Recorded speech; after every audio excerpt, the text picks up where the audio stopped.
Alright guys, thanks for joining me on another episode of Off Axis Builds. Today, we're going to be tearing into the front end of my YJ. I'm going to be putting in Spartan lunchbox lockers. Pretty excited about that. And then I also have a new front diff cover that I painted. It's the Poison Spider diff cover. So hopefully, I've heard good news about this. Hopefully it'll clear my steering. I think it will, but we're gonna have to check it out once it's in there. The nice thing about this one, it comes with new bolts. It comes with the gasket sealer, not sealer, but the gasket Permatex. That's what it is. A little bit smaller bottle, but I have that one just in case I don't have enough. So let's go ahead and tear into this. This is the first time I've actually opened up a axle like this and actually re-geared it or put anything into it like this. So we're gonna be doing this one together, guys. I've heard it's pretty simple. We'll see. For the most part, people have done it in an hour and a half to 2.5 hours. And that's with taking the wheels off, taking the axles out, and then removing the whole carrier. So I've heard you can do it inside of the axle. That I don't know. I'm probably gonna wind up just removing it. I think it'll just be a lot easier and be a lot quicker, I think. So let's head out there and take a look at what we need to do. All right, guys.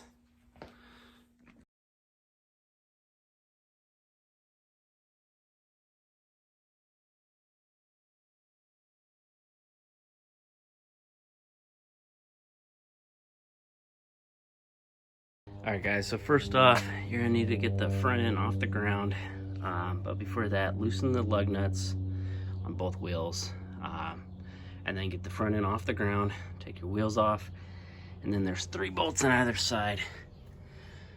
One right there, one up top, and then one on the other side. They're 13 millimeter 12-point sockets. I'm not sure what they're torqued onto, but I'll find that out for you guys shortly.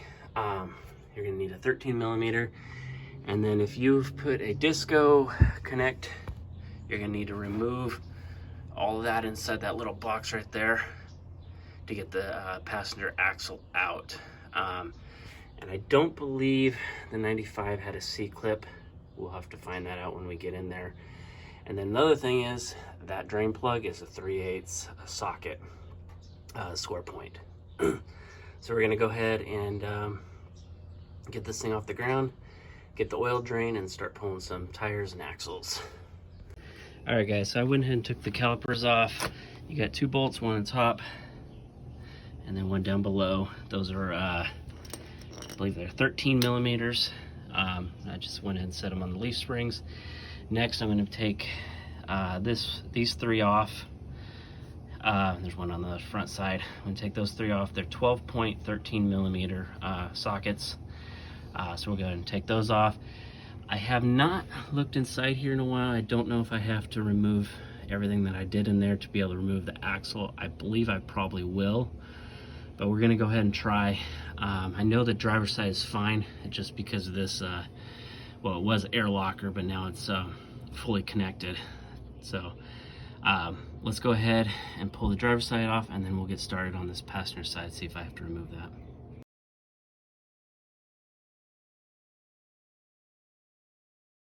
All right, guys, so I got the 3 bolts out. You're gonna go ahead and have to hit on the rotor and then hit on this knuckle with a soft mallet, similar to that, and just kind of slowly pull it out till it's out of the gears inside there.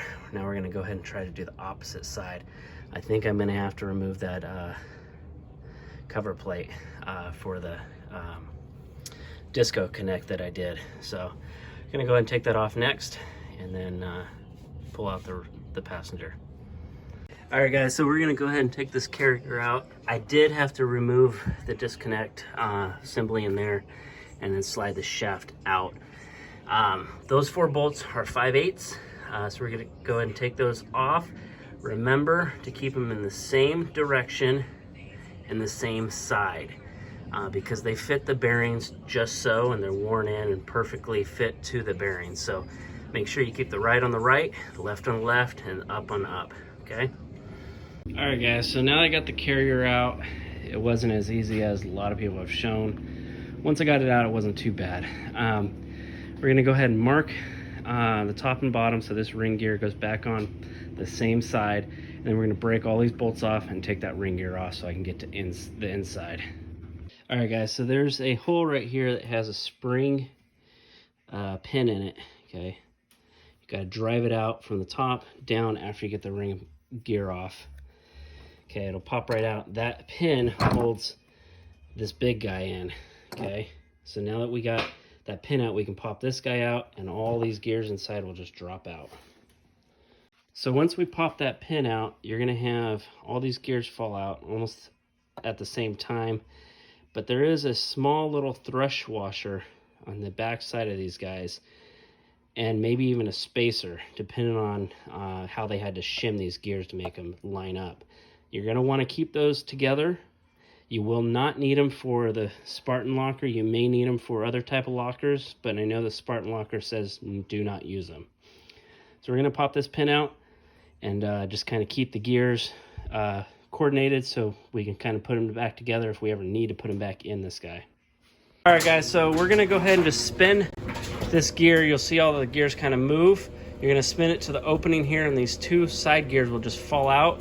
Make sure you keep that gear with the washer separate, and then that gear with the other washer. All right, guys, so this kit comes with a nice little manual. Pretty much breaks down everything you need to do to put the new locker in, and it'll tell you how to do it with it in the carrier and with it out of the carrier. In this case, I have it on the bench, so I took it out, and it'll show you where all these little pins go and everything you need to do. It does come with a new cross member and a spring pin. All right, guys, we got it back in. It wasn't as easy as everyone says it is to either get it out or get it in. I don't know if that's just because it's never been removed on this one or not, but in any case, we got it back in. I torqued those bolts down to 60 foot-pounds, like the specs call for. These bolts were 15 to 20. So we got it all torqued back in. Now we just got to put the drive lines, or excuse me, the axles back into the housing. All right, I got the driver's side hub back in. Tighten those 3 bolts down to 75 foot-pounds. Now I just got to put the brakes on this side, and the driver's side is done.